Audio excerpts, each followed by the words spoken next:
사랑으로 동기화했나요? 라는 제목으로 같이 말씀을 나누겠습니다. 주보와 조금 제목이 다른데요. 새로운 제목으로 사랑으로 동기화했나요? 라는 제목으로 같이 말씀을 나누겠습니다. 저희 가족은 패밀리 타임을 가질 때 순서가 있습니다. 먼저 각자가 정한 복음송을 찬양을 합니다. 그러니까 4명일 때는 4곡을 부르고 5명일 때는 이제 5곡을 불러요. 그리고 난 다음에 주일날 설교 들었던 걸 이제 들으면서 설교 본문이나 설교 내용 중에서 생긴 질문이 있으면 이제 질문하는 타임이 있습니다. 이어서 이제 설교 요약을 나눕니다. 이도 돌아가면서 다 합니다. 설교 요약을 나누고 설교 평가 및 마음에 담고 싶은 말씀을 또 나눕니다. 끝으로 기도 제목 나눔과 기도하는 순서로 이렇게 진행이 됩니다. 어째서 이런 순서대로 패밀리 타임을 하는지 여러분 아십니까? 왜 이 순서대로 하는지 곧 알게 될 겁니다. 지난주 패밀리 타임 중 질문 시간에 저희 딸이 내적 동기화가 무슨 말이냐라고 저한테 물었어요. 설교 중에 자기가 정확하게 이해하지 못한 부분이 있으면 이제 질문을 하게 되는데 이 내적 동기화가 무슨 말이냐 이렇게 물었어요. 지난 설교 중에 내적 동기화라는 말을 제가 했죠. 기억나세요? 예. 뭐 기억 안 나셔도 어쩔 수 없고요. 했어요. 분명한 건 제가 했어요. 기도할 때 내적 동기화가 이루어질 뿐만 아니라 기도할 때 더욱 내적 동기가 견고해진다 이런 얘기를 제가 했습니다.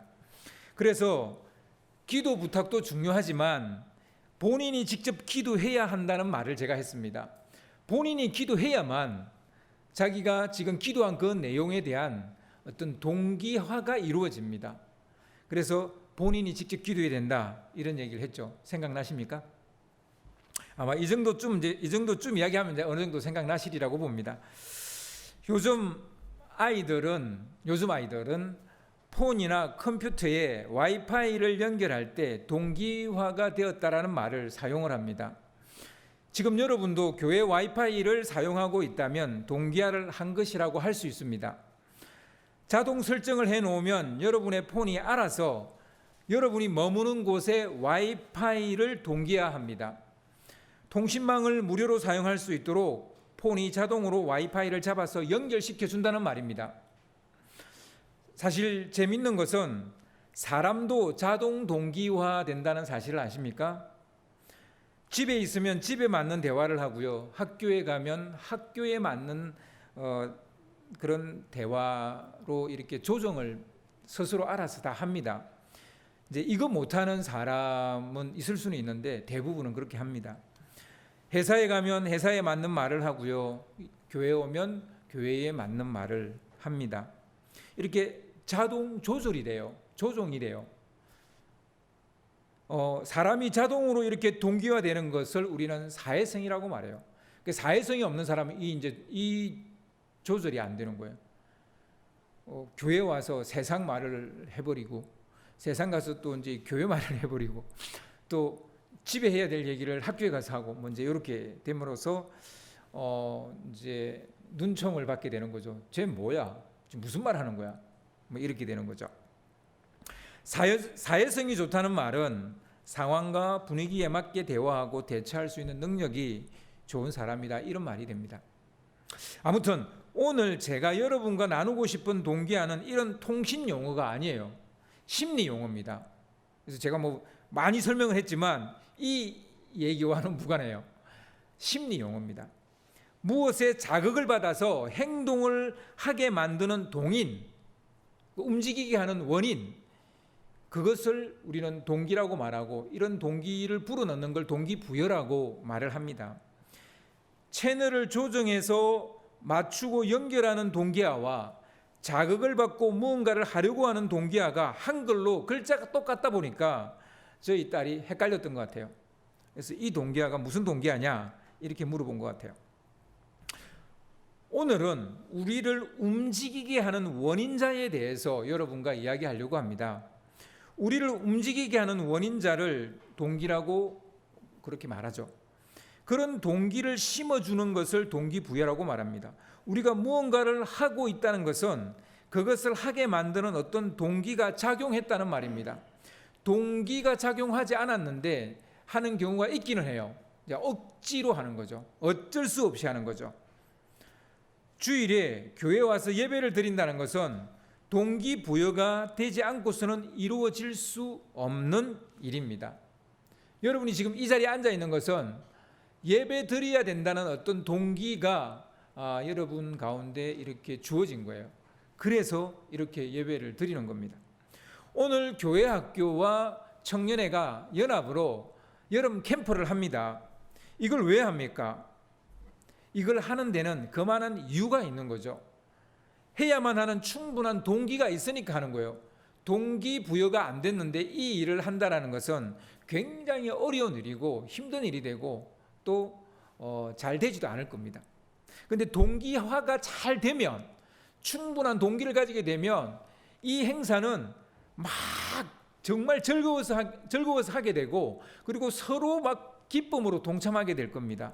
이 동기화가 얼마나 됐느냐 안 됐느냐가 오늘 여름 캠프의 승패를 결정하겠죠. 근데 이게 여름 캠프만 그렇겠습니까? 모든 일이 그래요.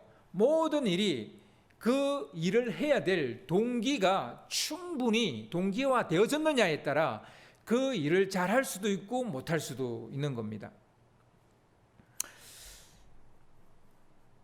여름 방학이라서 이제 우리는 이제 여름 캠프를 한다. 이거는 그냥 굉장히 일반적인 이유이죠. 근데 자녀의 믿음을 집중적으로 키워주려는 의도가 사실 여름 캠프를 하는 동기입니다. 여름 방학이란 특별한 시간에 특별한 이벤트를 통해서 평소에 경험해보지 못한 공동체 가치와 신앙의 가치를 경험해 보려는 목적이 여름 캠프의 동기입니다. 여러분 아시죠? 이렇게 말로 표현 안 했을 뿐이죠. 여러분 다 알고 계시죠? 그래서 우리가 캠프를 하는 거예요. 지금도 여전히 코로나 시대입니다. 조심해야 하고요. 서로 배려해야 됩니다. 우리 중에 코로나 걸린 사람이 한 사람이 없다 하더라도, 한 사람도 없다 할지라도 혹시 모르니까 우리가 배려 차원에서 마스크를 써야 되고, 그리고 손소독을 자주 해야 되고, 이 안에 공기를 자주 환기를 해야 돼요. 하지만 이런 상황임에도 불구하고, 코로나 시대임에도 불구하고 이것보다 더 중요한 것이 생기면 이런 상황 속에서도 여름 캠프를 하게 되는 거예요. 그러니까 이 코로나보다도 더 중요한 어떤 동기, 해야 될 어떤 일이 생기고 거기에 대한 동기가 부여되면 하게 되는 거예요. 따라서 동기는 한계를 뛰어넘게 만들고 어려운 현실을 극복하게 만드는 에너지원이에요. 이 동기라는 게 생기면 우리가 할 수 없는 상황 속에서도 하게 되어지는 그런 힘이 생기는 거예요. 여러분 혹시 패러글라이딩을 해보신 분 계세요? 패러글라이딩. 예. 저는 해본 적은 없어요. 근데 해보고 싶어요. 제가 작년 여름에 담양을 갔는데 그 패러글라이딩 하는 데까지 갔어요. 그 패러글라이딩 하는데 카페가 뷰가 좋다 그래서 그 카페를 갔는데 바로 1m, 2m 바로 앞에서 패러글라이딩을 타는 거예요. 그걸 보는 순간 더 타고 싶더라고요. 근데 겁도 나는 거예요. 패러글라이딩은 바람이 불면 위험합니다. 잘못하면 북한 가요. 그래 사랑에 불시착이 이러실지도 모르겠지만 하여튼 여러분 그런데도 사람들이 그걸 타요. 심지어는요 이런 초등학생들이 많이 타요. 제가 놀랐어요. 초등학생들이 의외로 많이 타요. 위험을 감수하면서까지 타는 이유가 뭘까요? 분명 패러글라이딩을 타는 데는 그 위험을 감수할 만한 동기가 부여되었기 때문에 타는 거예요. 그 동기 부여가 안 됐는데 그걸 타겠어요? 위험한데. 무엇이든 할 수 있다는 확신을 한번 가지고 보고 싶다. 이 패러글라이딩을 해보면서 자신감을 좀 얻고 싶다. 이런 게 동기일 수도 있고요. 하늘을 한번 확 날아보고 싶다. 또 이게 동기일 수도 있고요. 새로운 것에 도전해보고 싶다. 뭐 이게 동기일 수도 있어요. 심지어 아빠의 등살에 밀려서 뭐 타는 아이들도 있을 수 있습니다. 사람은 동기가 생기지 않으면 손가락 하나 까딱하지 않아요. 게으름의 가장 저변에는 동기부재가 딸이 틀고 있다는 사실을 여러분 아십니까? 아무것도 이루지 못하는 삶의 저변에는 동기부재가 작용하고 있다는 것을 여러분 아셔야 됩니다. 오늘 말씀에 나오는 베드로와 몇몇 제자들도 동기의 부재에 허덕이고 있었어요. 그들은 무엇을 해야 할지 몰라서 우왕좌왕 갈팡질팡 하고 있었습니다. 그들은 한때 예수의 제자로 살기로 작정했던 사람이고 헌신했던 사람들이에요. 그런데 한순간 제자의 삶에 대한 동기를 잃어버리니까 뭐 할 것도 없고 뭐 지루하고 무료하니까 고기나 잡으러 가자 그러는 거예요. 고기를 잡고 싶어서 가는 것도 아니에요. 뭘 해야 될지 모르니까. 그냥 고기나 잡으러 가자. 혹시 뭐 교회를 이렇게 오시는 분이 있으세요? 주일날 할 일도 없고 뭐 해야 될지도 모르겠고 그냥 교회 나가자 뭐 이런 분이 있으세요? 뭐 없겠죠. 요한복음 21장 2절 3절을 보면 좀 띄워주세요.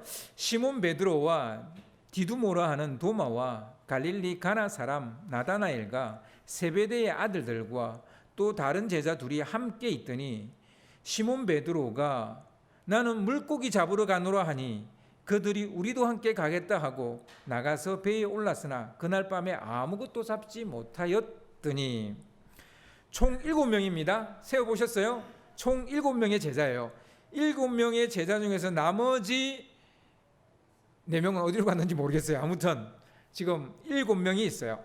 이들은 디베라 호수, 갈릴리 호수를 말하는 거예요. 호숫가에 함께 있었어요.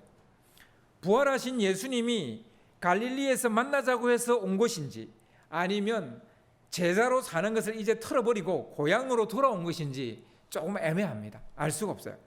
삶의 방향을 잃어버렸거나 삶의 목적을 잃어버리면 대부분은 예생활로 돌아가요. 예습관대로 살아가요. 그래서 여러분 옛날 방식대로 살아가고 있고 옛날 습관대로 살아가고 있다면 지금 뭘 해야 될지 모르고 있다고 보시면 돼요. 내가 지금 분명한 뭘 해야 될지 모르기 때문에 동기화가 안 됐어요. 그러니까 그냥 뭐 살기는 살아야 되겠으니까 그냥 옛날 방식대로 살고 있는 거죠. 베드로가 고기나 잡자고 동기부여를 하니까 모두들 따라 나섰어요. 그러나 베드로의 동기부여는 잘못된 동기부여입니다. 그들은 더 이상 어부가 아니에요. 어부가 아니죠. 사람을 낚는 어부가 되었으니까 이제 더 이상 어부가 아니에요. 사람 낚는 어부예요. 그런데 그 동기를 상실을 하니까 옛날 생활로 들어가면 그냥 고기나 잡으러 가자 이렇게 되는 거예요. 이것이 바로 잘못된 동기부여로 인해 사람들이 가지게 되는 생활 방식이에요. 사람을 낚는 어부가 물고기를 잡으려고 나갔으니 밤새도록 그 해봐야 고기 잡겠어요? 못 잡는 거죠. 아무것도 못 잡는 거예요. 이것이 바로 잘못된 동기부여로 인해 얻게 되는 삶의 결과입니다. 여러분 삶의 열매가 없습니까? 혹시 잘못된 동기부여를 받고 잘못된 일을 하고 있지는 않은지 여러분 한번 살펴볼 일입니다. 따라서 동기부여를 잘 하는 것이 얼마나 중요한지 우리가 알아야 됩니다. 무엇에 내가 동기부여됐는가? 친구로부터 어떤 동기부여를 받았는데 그게 잘못된 동기부여야. 그래서 친구 따라 강남 가서 나이트클럽에 뭐 그런 데서 그냥 허송세월을 보내고 있는 그런 우리 청년들이 많습니다. 잘못된 동기부여. 그것의 결과는 빈 거물이에요. 아무것도 잡지 못한다는 거예요. 그냥 세월만 보내버린 거예요. 드물긴 하지만 동기라는 것이 결정적인 사건으로 인해 단방에 생길 수가 있어요. 뭐 이런 것도 경험해 보신 분도 계실 것이고 대부분은 오랜 시간 동안 어떤 정보나 지식에 노출되어 있다가 서서히 그 지식이나 정보에 의해서 할 마음이 생기는 그런 경우도 있습니다. 그러니까 서서히 동기화된 거죠. 대나무 죽순 마냥 오랫동안 잠잠히 땅 속에 있다가 어느 날 갑자기 막 쑥 올라오는 경우도 있어요. 동기부여가 되는 경우도 있어요. 근데 그게 갑자기 사실은 생긴 게 아니에요. 잠재되어져 있다가. 그래서 우리 기독교인들이 자녀들이 하나님을 믿고 예배해야 된다는 동기부여가 잘 안 돼 있어서 교회에 오지 않으려고 할 때 교회를 데리고 와야 되는 이유, 그들이요 땀 속에 잠잠히 있다가 어느 날 갑자기 빵 하고 올라올 수 있다니까요. 나 예수님 열심히 믿어야 되겠다고, 찬양단도 하고 싶다고, 막 성가대도 서고 싶다고 그러고, 막 뭘 봉사하고 싶다고 그러고 갑자기 그러는 경우가 있어요. 충분히 있을 수 있는 일입니다. 제자들은 예수님을 따르겠다는 결단을 하고 3년 동안 쉼 없이 예수님을 따라다녔어요. 제자로 살겠다는 동기가 없이 3년을 따라다니기는 어렵죠. 분명히 예수님의 제자가 되겠다는 동기부여가 됐고 그 동기부여를 받아들였고 그래서 그 동기에 의해서 제자가 됐어요. 우리는 안드레가 예수님을 따르기로 한 장면을 기억합니다. 우리는 베드로가 예수님을 따르기로 한 그 장면을 기억합니다. 막 고기를 너무 많이 잡고 난 다음에 자기가 막 죄인이라는 걸 알게 됐고 나를 떠나라고 막 하는 그런 장면 기억나시죠? 우리는 세베대의 아들 두 아들 야고보와 요한이 주님을 따르기로 한 그 장면도 기억합니다. 우리는 빌립과 나다나엘이 어떻게 예수님을 만나고 예수님을 따르게 됐는지도 알고 있고 레이라고도 불리는 마태가 주님을 따르기로 한 장면도 우리는 기억합니다. 주님은 그들이 자기를 따르기로 결정할 수 있도록 그들에게 맞는 동기부여를 각각 다르게 했어요.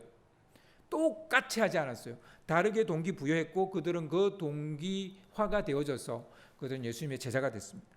그러나 예수님이 십자가에 달려 죽으시는 일련의 혼란스러운 사태를 겪으면서 학고부동했던 동기가 흔들리기 시작한 거예요. 무슨 일이 있어도 주님을 따르겠다라고 했던 그들에게 그 동기가 흔들리기 시작하는 거예요. 우리는 여기서 동기화되었다고 해서 천년만년 흔들리지 않고 독야청청하리라는 생각, 이게 틀린 생각이라는 걸 아셔야 돼요. 언제든지 우리의 동기는 흔들릴 수 있고 왜곡될 수 있어요. 어떤 동기는 오래 가기도 하지만 어떤 동기는 금방 시들어 버릴 수 있어요. 대부분 금세 꺾이고 쉽게 희워져 버립니다. 동기가 증발하는데 그리 많은 시간이 걸리지도 않아요. 한순간 그냥 동기가 사라져. 나 그냥 교회 이제 그만 다녀야 되겠다 그런 거. 나 이제 예수님 안 묻기로 했다 그런 거. 여러분도 이런 경험 해보신 적이 있을 것입니다. 상황이 바뀌거나 환경이 바뀌면 하려고 했던 마음이 순식간에 해체되어져 버리는 그런 경험. 분명히 학고부동했던 그 예수님의 제자로 살기로 학고부동했던 그 마음이 예수님이 십자가에 못 박히시고 죽으시는 그 상황 속에서 하루 아침에 와르르 해체돼 버리는 거예요. 그 동기가. 흔히 하는 말로 작심삼일. 여러분 경험해 보셨죠? 원질이 기약했을까요? 동기부여가 시원찮게 되어서 그렇게 되었을까요? 둘 다일 수도 있고 어느 하나일 수도 있습니다. 여하튼 동기화도 어떤 식으로 되었느냐가 중요합니다. 보통 동기화는 두 가지 방식으로 이루어지게 되는데요. 하나는 내적 동기화이고 다른 하나는 외적 동기화입니다. 배가 고파서 먹고 싶은 것과 먹을 것을 보니까 먹고 싶은 것은 동인이 달라요. 배가 고픈 것은 내적 동인이고요. 먹을 것을 보니까 먹고 싶어지는 것은 외적 동인이에요. 다이어트 하는 사람이 집 구석구석에 먹을 것을 놓아둔다는 것은 하지 않겠다는 말이에요. 그죠? 다이어트 하려면 냉장고부터 비워야 됩니다. 별로 동의를 안 하시는 것 같네요. 정말 하늘을 나는 것을 경험해 보고 싶어서 패러글라이딩을 한다면 이거는 내적 동기예요. 내가 하늘을 날고 싶다는 내적인 동기가 작동한 거죠. 그런데 부모님이 사내 녀석이 이런 것도 못해 해가지고 등 떠밀려서 패러글라이딩을 하면 이거는 외적 동기화된 거예요. 꿈이 생겨서 무엇인가를 하려고 한다면 내적 동기화가 된 거예요. 근데 억지로 부모님이 하라고 시키니까 하면 이는 외적 동기화가 된 겁니다. 아까 말했던 것처럼 외적 동기화가 그럼 필요 없냐? 그렇지는 않아요. 외적 동기화에 의해서 쭉 하다가 어느 날 갑자기 죽순처럼 팍 그냥 솟아오른다니까요. 그래서 외적 동기화도 필요해요. 필요 없다는 얘기를 하는 게 아니에요. 제가 말하고 싶은 것은 외적 동기화보다는 내적 동기화가 있어야 된다는 얘기를 하는 거예요. 자기 안에서 패러글라이딩을 하든 뭐 요트를 타든 하고 싶어야 그걸 하게 된다는 거예요. 재밌게 즐겁게 할 수 있게 된다는 거예요. 여러분, 신앙도 마찬가지겠죠. 내가 예수님을 믿고 싶어 해야 되는 거예요. 믿을 마음이 내 안에서 솟아나야 되는 거예요. 다들 경험해 보셔서 알겠지만 외적 동기화로 시작한 일은 오래 가지 않습니다. 그 외적인 푸시가, 외적인 그 압력이 약해지거나, 즉 뭐 잔소리가 줄어들거나 상대가 더 이상 나에게 외적 압력을 주지 않으면 바로 그만둬 버리죠. 외적 동기화는 내적 동기화보다 힘이 없어요. 약해요. 하지만 내적 동기는 외적 동기보다 훨씬 강력한 힘을 발휘합니다. 스스로 깨달은 바가 있거나 절실한 필요를 느끼거나 하고 싶은 일이 생길 때 내적 동기화가 이루어지게 되고 이것은 우리를 바꾸는 힘이 됩니다. 이런 내적 동기가 생기는 것이 가장 좋아요. 물론 그렇다고 내적 동기가 하고자 하는 일을 하게 만드는 완벽한 에너지원이다, 뭐 그렇지는 않아요. 내적 동기도 나름대로 한계도 있어요. 단지 내적 동기가 외적 동기보다 훨씬 강력한 힘을 가지고 있다는 말을 제가 하는 겁니다. 그래서 외적 동기도 필요하고요, 내적 동기도 필요합니다. 근데 이왕이면 내적 동기를 가지라는 거예요. 이왕 할 일이면 즐기면서 하라는 거예요. 그러면 내적 동기로 가야 돼요. 내적 동기가 생겨야 되는 거예요.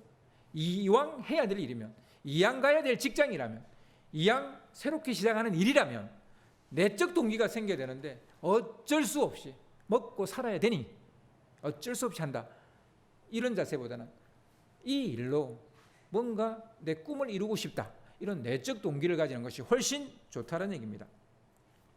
하나님은 권위자십니다. 그죠? 하나님의 말씀은 언제나 옳습니다. 아멘? 이것은 분명한 사실이에요. 하지만 이 사실만 가지고는 우리가 하나님을 믿고 따르는 삶을 살기 어렵다는 거예요. 하나님이 아무리 뭐 권위자의 할아버지라 할지라도, 하나님의 말씀이 정말 진리고 옳다 할지라도 그 사실만 가지고는 우리가 하나님을 믿기가 쉽지 않아요. 이런 외적 동기 말고 내적 동기가 필요합니다. 그것이 무엇일까요? 사랑이에요. 하나님 사랑하는 것입니다. 은혜라는 것을 알게 되는 겁니다. 하나님을 즐거워하고 좋아하게 되는 것입니다. 내적 동기가 작용했느냐 혹은 외적 동기가 작용했느냐에 따라 달라지는 거예요. 겉모양은 같은 것 같아도 껍질을 벗겨보면 완전히 달라요. 사랑 없는 신앙은 종교가 되는 겁니다. 사랑 없는 결혼은 안 하니만도 못하게 됩니다. 사랑 없는 교육은 배우지 않는 것보다 못할 수도 있어요. 아예 그냥 몰랐으면 더 나았을 뻔한 그런 것도 있어요. 자산어보라는 영화를 제가 본 적이 있는데요.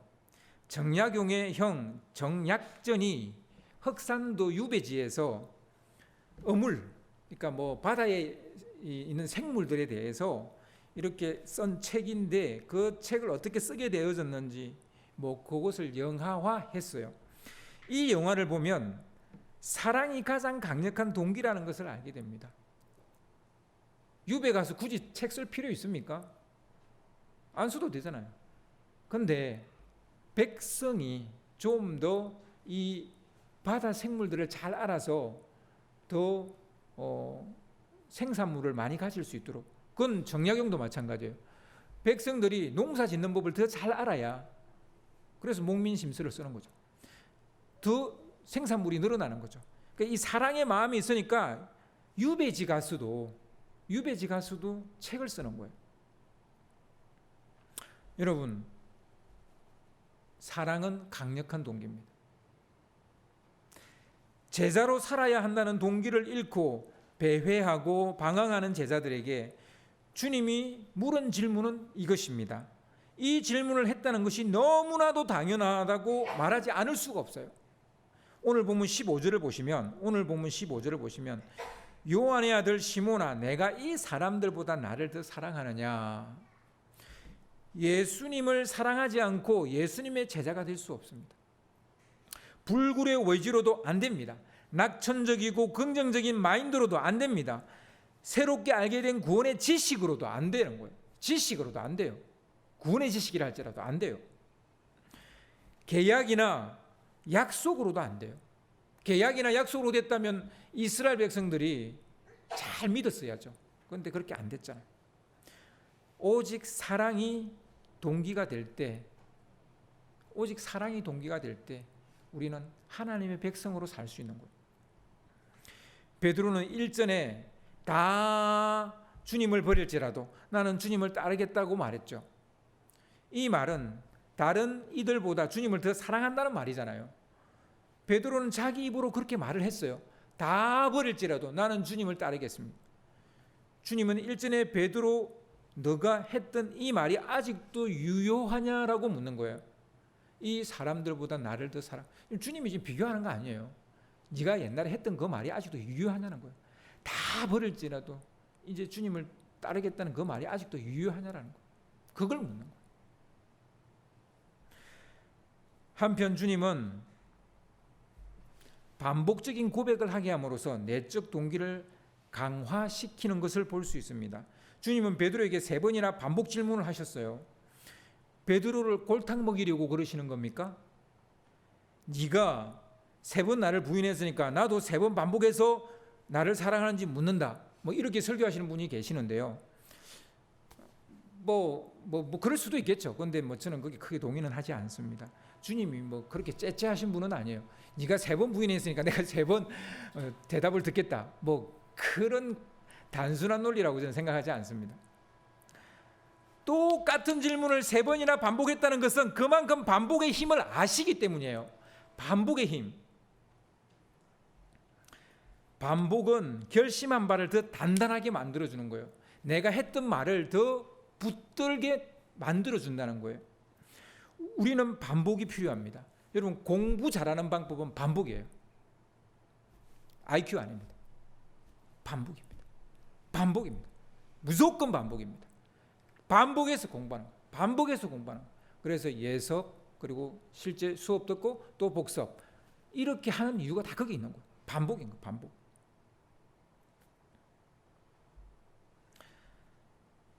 우리는 반복이 필요합니다. 반복이.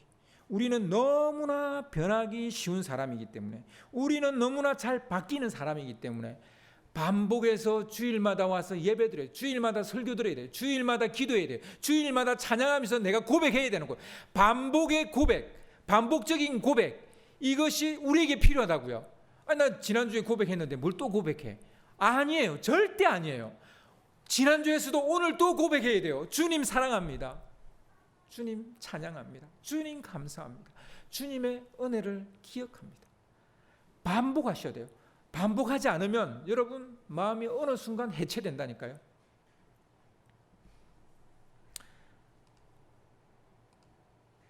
저희 가족이 패밀리 타임을 가지는 이유가 바로 이것입니다. 반복의 힘을 알기 때문에. 주일날 설교 들었는데 또 그걸 또 반복해요. 그냥 새로운 말씀 읽고 나누지. 저는 그렇게 하지 않는 이유가 반복이 더 중요하다고 보기 때문에. 많이 아는 것, 많이 읽는 게 중요한 게 아니고요. 반복해서 해서 그걸 내 거로 만드는 게 중요해요. 내게 안 됐는데 많이 읽으면 그 무슨 소용이 있어요? 내 거로 만들어야죠. 저희가 주일날 저녁에 패밀리 타임을 갖는 이유가 여기 있어요. 가정 예배를 드릴 때 이 순서를 따르는 이유가 여기에 있습니다. 반복할 때 동기화가 강해지기 때문입니다. 흐트러졌던 동기화가 다시 세워지기 때문이에요. 마지막으로 내적 동기를 비교하는 것이 무의미하다는 것을 예수님이 말씀하시는데요. 주님의 반복 질문이 베드로 안에 꺼져버린 제자로 살고자 했던 동기를 다시 불지폈어요. 다시 제자로 살기로 결심하자 주님은 앞으로 어떤 삶이 베드로를 기다리고 있는지 미리 알려주십니다. 요한복음 21장 18절 19절을 보면 이런 말씀이 나옵니다. 내가 진실로 내게 이르노니 내가 젊어서는 스스로 띠뛰고 원하는 곳으로 다녔거니와 늙어서는 내 팔을 벌리리니 남이 내게 띠띠우고 원하지 아니하는 곳으로 데려가리라. 이 말씀을 하심은 베드로가 어떠한 죽음으로 하나님께 영광을 돌릴 것을 가리키심이로라. 이 말씀을 하시고 베드로에게 이르시되 나를 따르라 하시니. 제자의 삶은 이런 겁니다. 자기 하고 싶은 거 할 수 없습니다. 주님이 하라고 하시는 일을 하는 겁니다. 정말 힘들죠. 우리 하고 싶은 걸 해야 재밌잖아요. 즐겁잖아요. 그런데 주님이 하라고 하는 일을 하려고 하니까 이게 힘든 거예요. 그럼에도 불구하고 이런 삶을 살기로 작정하는 것은 그럴 만한 가치가 있기 때문이에요. 동기화가 되지 않은 제자들에게 이 이야기를 하지 않았어요.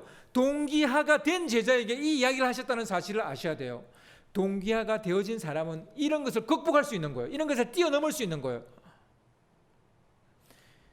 그 가치를 알기 때문에, 사랑이라는 거로 동기화가 되어진 걸 알기 때문에 주님은 이 이야기를 베드로에게 이제 할 수 있는 거예요. 이런 동기부여가 있으니까 헌신하게 되는 겁니다. 주님을 따르게 되는 겁니다. 그때 갑자기 베드로의 눈에 요한이 들어왔어요. 제자 요한이 들어왔어요. 21장 21절 22절을 보면 이에 베드로가 그를 보고 예수께 여쭤오되 주님 이 사람은 어떻게 대개 사옵나이까? 예수께서 이르시되 내가 올 때까지 그를 머물게 하고자 할지라도 내게 무슨 상관이냐? 너는 나를 따르라 하시더라. 베드로에게 재동기화가 일어났던 그 시점에 베드로만 재동기화가 된 게 아니에요. 요한도 재동기화가 됐어요. 그리고 같이 있던 다른 제자들도 재동기화가 됐을 거예요. 그 요한이 막 재동기화가 되니까 요한도 막 뭔가 막 이제 막 의욕들이 생겨나는 게 눈에 보이겠죠. 베드로 눈에도 보이겠죠. 막 이제는 두 번 다시 주님을 내가 부인하지 않으리라. 두 번 다시 주님을 버리지 않으리라. 두 번 다시 내가 물고기 잡으러 가지 않으리라. 막 이런 이제 요한의 막 그런 의욕들이 막 그런 의지들이 베드로 눈에도 보였을 거예요. 그러니까 베드로가 궁금해진 거예요. 그러면 나는 이렇게 될 텐데, 나는 이제 내 마음대로 못 살고 이제 사도로 제자로 살아갈 텐데, 좀 요한은 그럼 어떻게 될 겁니까? 요한은 어떻게 되는지 궁금해서 물어봅니다. 요한보다 더 좋은 제자가 되고 싶었던 걸까요? 약간 비교 심리가 베드로 안에 작동한 것 같아요. 주님은 베드로에게 요한이 어떤 대가를 치르게 될지는 네가 신경 쓸 일이 아니다. 네가 신경 쓸 일이 아니다라고 말씀하십니다. 어떻게 살 것인지에 대한 동기화가 이루어졌다면 다른 사람과 비교할 필요가 없다는 거예요. 여러분이 예수님 잘 믿기로 동기화 되어졌다면 옆에 있는 성도들을 보지 마세요. 동기화가 되어졌는데 옆에 성도가 되게 신앙을 허지부지하게 믿어. 또 그 사람을 보니까 내가 이렇게 믿는 게 손해보는 것 같아. 나만 손해보는 것 같아. 그 사람을 따라가는 거예요. 이런 비교를 하면 안 돼요. 동기화 되어졌다면 비교하지 마세요. 요한이 어떻게 될지, 베드로가 어떻게 될지 왜 관심 가져요? 내가 동기화 됐으면 됐지. 내가 예수님 잘 믿기로 결정했으면 됐지. 내가 예수님께 헌신하기로 결정했으면 됐지. 왜 옆에 있는 사람을 봅니까? 그래서 우리 동기가 흔들리는 거예요. 또 무너지는 거예요. 또 왜곡되는 거예요. 비교하지 말라는 거예요. 동기화 되어졌으면 비교하지 마. 나만 주님을 바라보고 열심히 믿으면 돼요. 그래서 내가 잘 믿는 거로 말미암아 잘 믿지 않는 사람이 나를 보고 더 잘 믿게 되어지도록 해야지. 잘 안 믿는 사람을 보고 나도 왜 이렇게 내가 이렇게 믿을 이유가 뭐가 있어? 나도 저렇게 믿어도 되는데. 역행을 하는, 거꾸로 가버리는 이런 일들이 일어나서는 안 된다는 거예요.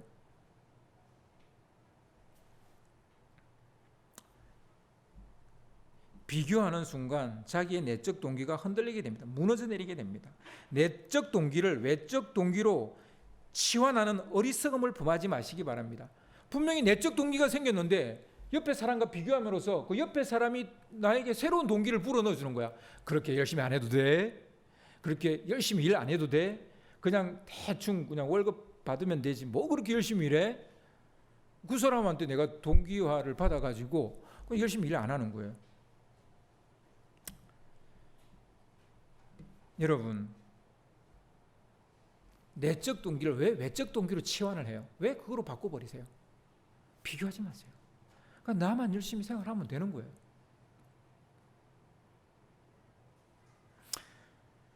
우리의 동기는 오직 사랑이어야 됩니다. 다른 누군가가 아니면 누구 때문에 내가 열심히 믿는 게 아니에요.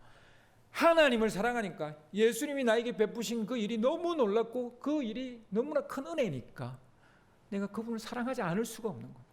그래서 그것이 동기가 돼서 내가 예수님을 열심히 섬기고 교회 일을 하는 거예요. 부모님들이 우를 범하기 쉬운 것 중에 하나가 이겁니다. 다른 집 자식 잘 되는 것을 어디서 듣고 오면 집에 들어와서 자기 자식 동기화시키는 거예요. 누구 집 누군가가 막 서울대 갔다더라. 너 뭐하냐? 그 애가 열심히 하려고 내적 동기를 가졌는데 엄마가 아빠가 들고 온 외적 동기로 그 내적 동기를 박살을 내버리는 거예요. 굉장히 어리석은 일이죠. 이런 외적 동기화로 자식의 마음을 바꿀 수 없습니다. 바꿀 수 절대로 없습니다. 우리 안에 신앙적인 내적 동기화가 이루어지려면 주님을 만나야 됩니다. 잔소리로 되지 않습니다. 그리고 주님이 얼마나 우리를 사랑하셨는지를 충분히 온몸으로 온 마음으로 깨닫고 느껴야 됩니다. 그 다음 그런 사랑과 은혜를 베푸신 주님을 얼마나 사랑하는지 물어야 되는 거예요. 주님이 내게 이런 은혜를 베푸셨는데 그 주님을 내가 얼마나 사랑하는지. 바요나 시모나, 내가 다른 사람들보다 나를 더 사랑하는, 그 물음 앞에 서야 되는 거예요. 예수님의 은혜가 뭔지를 모르는데 이 질문이 무슨 소용이 있겠습니까? 먼저 예수님의 은혜를 알아야 돼요.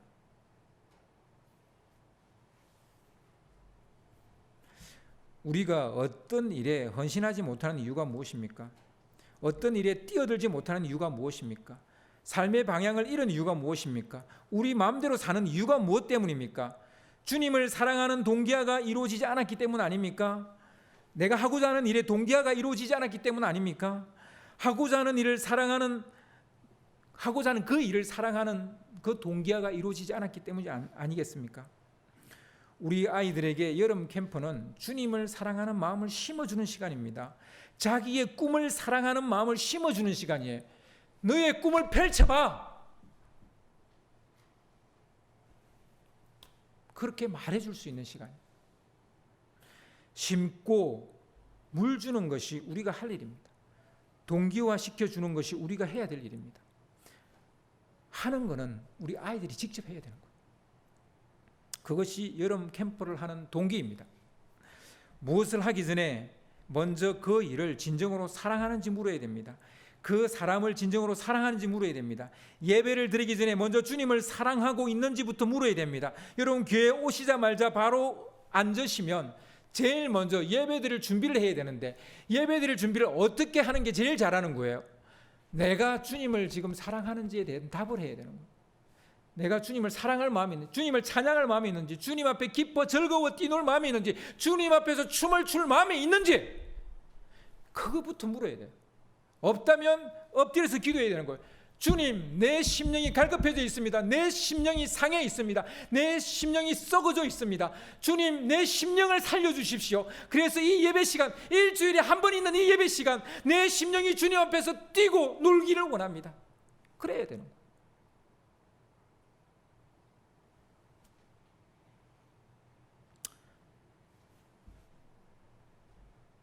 주님께 헌신하기 전에 주님을 사랑하는지부터 물어야 됩니다. 무슨 봉사를 하기 전에 내가 주님을 사랑하는지부터 물어야 돼요. 사랑의 동기가 이루어져 있는지 묻고 답을 찾을 때 불꽃처럼 자신을 던지는 사람이 되는 줄 믿습니다.